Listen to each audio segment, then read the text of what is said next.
ഇപ്പോൾ ജോർജ് കുര്യൻ കേന്ദ്ര സഹമന്ത്രി ജോർജ് കുര്യൻ മാധ്യമങ്ങളെ കാണുന്ന തത്സമയം തീരുമാനങ്ങൾ എടുക്കുകയും നിർദ്ദേശങ്ങൾ കൊടുക്കുകയും ചെയ്തു. എന്നോട് വയനാട് സന്ദർശിക്കാൻ ആവശ്യപ്പെട്ടതിൻ്റെ അടിസ്ഥാനത്തിലാണ് വന്നിരിക്കുന്നത്. ഇവിടുത്തെ ദുരിതാശ്വാസ പ്രവർത്തനങ്ങളുടെ ഒരു കോർഡിനേഷൻ എന്നുള്ള രീതിയിൽ. അപ്പോൾ ഇവിടെ ഏതാണ്ട് എല്ലാ ഫോഴ്സിൽ നിന്നുമുള്ള സംവിധാനം ഒരുക്കിയിട്ടുണ്ട്. NDRFൻ്റെ 2 ടീം എത്തിയിട്ടുണ്ട്. 2 കോളംസ് ഓഫ് ആർമിയുടെ 2 കോളം എത്തിയിട്ടുണ്ട്. അതുപോലെ എയർഫോഴ്സിൻ്റെ ഹെലികോപ്റ്റർ എത്തിയിട്ടുണ്ട്. അതുപോലെ തന്നെ നേവിയുടെ ഒരു ഷിപ്പ് INS സമോറിൻ എന്ന ഷിപ്പ് അറബിക്കടലിൽ തയ്യാറായിട്ട് നിൽക്കുന്നുണ്ട്.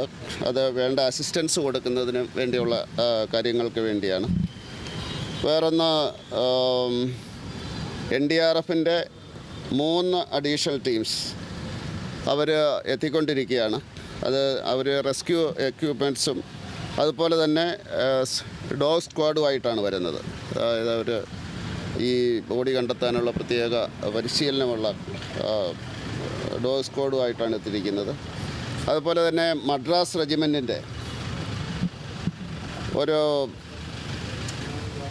ബെയിലി ബ്രിഡ്ജ് സ്ഥാപിക്കാൻ പറ്റുന്ന വിദഗ്ധർ അവർ 4 മണിക്ക് പുറപ്പെട്ടിട്ടുണ്ട്. അതിനുള്ള സംവിധാനങ്ങളുമായിട്ട്, അതായത് ഈ പാലങ്ങളൊക്കെ തകർന്നെടുത്ത് അത് പുനഃസ്ഥാപിക്കുന്നതിന് വേണ്ടിയുള്ള സംവിധാനങ്ങൾ തുടങ്ങിയിട്ടുണ്ട്.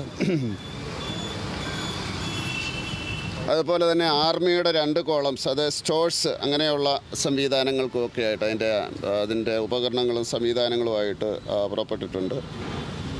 110 അടി വീതമുള്ള ബ്രിഡ്ജസ് നിർമ്മിക്കാൻ വേണ്ടിയുള്ള ടീം അത് ഡൽഹിയിൽ നിന്ന് അവർ കോഴിക്കോട്ടേക്ക് പുറപ്പെട്ടിട്ടുണ്ട്. അവരുടെ കയ്യിലും റെസ്ക്യൂവിനുള്ള ഈ ഡോഗ്സ് ഉണ്ട്. അതുപോലെ തന്നെ ഹെലികോപ്റ്റർ, അത് പറഞ്ഞു കഴിഞ്ഞു, ഹെലികോപ്റ്റർ ഒരു ടീം തന്നെയുണ്ട്.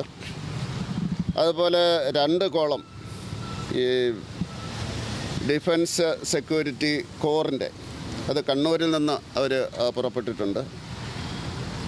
പിന്നെ സെൻട്രൽ ഗവൺമെൻറ് എല്ലാ രീതിയിലും സഹായത്തിന് വേണ്ടിയുള്ള സംവിധാനം ഒരുക്കുകയാണ്.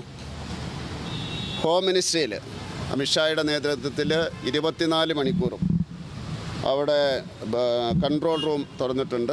പ്രധാനമന്ത്രിയാണിത് മോണിറ്റർ ചെയ്യുന്നത്, നേരിട്ട് മോണിറ്റർ ചെയ്യുന്നത് പ്രധാനമന്ത്രിയാണ്. പ്രധാനമന്ത്രിയും അതുപോലെ തന്നെ പ്രധാനമന്ത്രി രാവിലെ തന്നെ ഇവിടുത്തെ ചീഫ് മിനിസ്റ്ററുമായിട്ട് സംസാരിച്ചു. ഹോം മിനിസ്റ്റർ നിരന്തരമായിട്ട് ബന്ധപ്പെട്ടുകൊണ്ടിരിക്കുന്നു ഓരോ ടീമുമായിട്ട്. അമിത്ഷാജി എന്നോടും സംസാരിച്ചിരുന്നു. അതുപോലെ തന്നെ പ്രധാനമന്ത്രിയുടെ ഡയറക്ഷൻ്റെ അടിസ്ഥാനത്തിലാണ് വന്നിരിക്കുന്നത്. എല്ലാവിധ സഹായവും കേരള സർക്കാരിന് കൊടുക്കാനുള്ള തീരുമാനത്തിലാണ്. കേരളത്തിലെ റെസ്ക്യൂ ടീമിന് എല്ലാവിധ സഹായങ്ങളും കൊടുക്കും. മിനിസ്റ്റർ, ഇതിപ്പോൾ വലിയൊരു ദുരന്തമാണ് സംഭവിച്ചിരിക്കുന്നത്. കേരളം കണ്ട മഹാദുരന്തം ഇതൊരു ദേശീയ ദുരന്തമായി പ്രഖ്യാപിക്കണമെന്നുള്ള ആവശ്യം വ്യാപകമായി ഉയർന്നു വരുന്നു. അല്ല, ആദ്യം നമ്മൾ റെസ്ക്യൂ ആക്ടിവിറ്റീസ് പൂർത്തിയാക്കിയിട്ട് വേണ്ട ആൾക്കാരെ രക്ഷിക്കുന്ന. ഇപ്പം NDRF തന്നെ ഏതാണ്ട് 100 കണക്കിന് ആൾക്കാരെ രക്ഷിച്ചു. ആർമി 100 കണക്കിന് ആൾക്കാരെ രക്ഷിച്ചുകൊണ്ടിരിക്കുന്നു. അതുപോലെ ഇവിടുത്തെ ഫയർഫോഴ്സുകാർ രക്ഷപ്പെടുത്തുന്നു. ആ പ്രക്രിയയാണ് ഇപ്പോൾ നടന്നുകൊണ്ടിരുന്നത്. അപ്പോൾ അതിൽ നിന്ന് ആൾക്കാരെ എത്രയും പെട്ടെന്ന് രക്ഷപ്പെടുത്തുക എന്നുള്ള ശ്രമമാണ് നടന്നുകൊണ്ടിരിക്കുന്നത്. അത് നല്ല രീതിയിൽ നടന്നുകൊണ്ടിരിക്കുകയാണ്. പ്രഖ്യാപിച്ചല്ലോ, 2 ലക്ഷം രൂപ പ്രധാനമന്ത്രി പ്രഖ്യാപിച്ചു. 50,000 രൂപ പരിക്ക് പറ്റിയവർക്കും അത് പ്രഖ്യാപിച്ചിട്ടുണ്ട്. അതിനപ്പുറത്തേക്കുള്ള കൂടുതൽ ധനസഹായം കേന്ദ്രത്തിൻ്റെ ഭാഗത്തുനിന്നുണ്ടോ? അല്ല, ഇത് ഈ റെസ്ക്യൂ ഇപ്പോഴുള്ള ശ്രദ്ധ മുഴുവൻ ഇതിലാണ്, ഇങ്ങനെയുള്ള കാര്യങ്ങളിലാണ്. ബാക്കിയുള്ള കാര്യങ്ങൾ നമുക്ക് പിന്നീട് അതിനെപ്പറ്റി ചർച്ച ചെയ്യും. ഇല്ല, അവർ ഫീൽഡിലാണ്.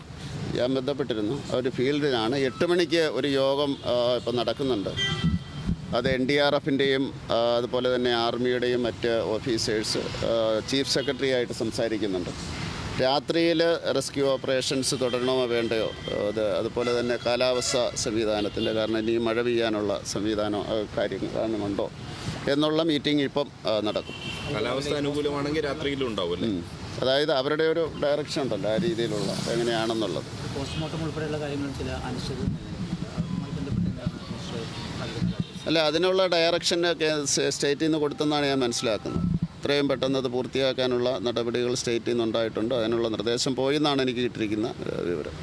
നാഷണൽ കലാമിറ്റിയായിട്ട് അനൗൺസ് ചെയ്യാൻ സ്വാഭാവികമായിട്ടും കൂടുതൽ സാമ്പത്തിക സഹായം ഉൾപ്പെടെയുള്ള കാര്യങ്ങൾ ഇതിനകത്ത് ഉണ്ടാവില്ല. അല്ല, അതിപ്പോൾ ഇത് നമ്മൾ റെസ്ക്യൂ ഓപ്പറേഷൻസ് നിന്ന് നമ്മുടെ ശ്രദ്ധ തിരിക്കാൻ പാടില്ലല്ലോ.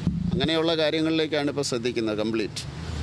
അപ്പോൾ അത് ആൾക്കാരെ രക്ഷിക്കുക എന്നുള്ളതാണ്. 100 കണക്കിന് ആൾക്കാരെ രക്ഷിച്ചിരിക്കുന്നു. അത് വളരെ സന്തോഷമുള്ള കാര്യമാണ്. പക്ഷേ ഒത്തിരി ആൾക്കാർ മിസ്സിങ്ങും ആയിട്ടുണ്ട്. അപ്പോൾ അതിൻ്റെ കാര്യങ്ങൾ നമ്മളിപ്പോൾ കണ്ടെത്തും.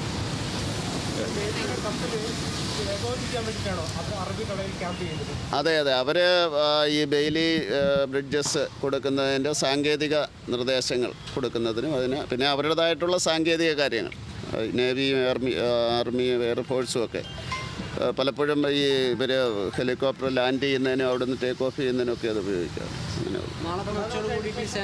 എല്ലാ സേനകളും അവിടെ എത്തുമെന്ന് വിചാരിക്കും അല്ലേ? ഏതാണ്ട് എല്ലാവരും എത്തിക്കഴിഞ്ഞല്ലോ.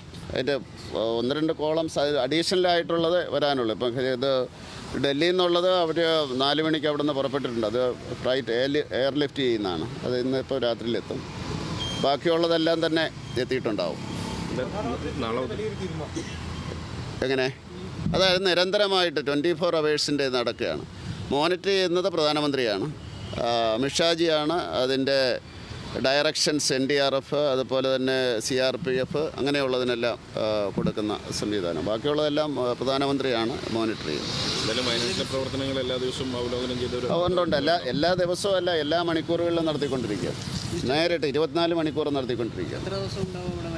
അല്ല, ഇതിൻ്റെ റെസ്ക്യൂ ഓപ്പറേഷൻസ് ഒരു ചെയ്യാനാണോ? അതെ. അതുപോലെ നമ്മൾ ഈ സിവിലിൽ കാണാനായിട്ടുള്ള അർജുനുമായി ബന്ധപ്പെട്ട് എന്തെങ്കിലും എന്നാൽ ശരി.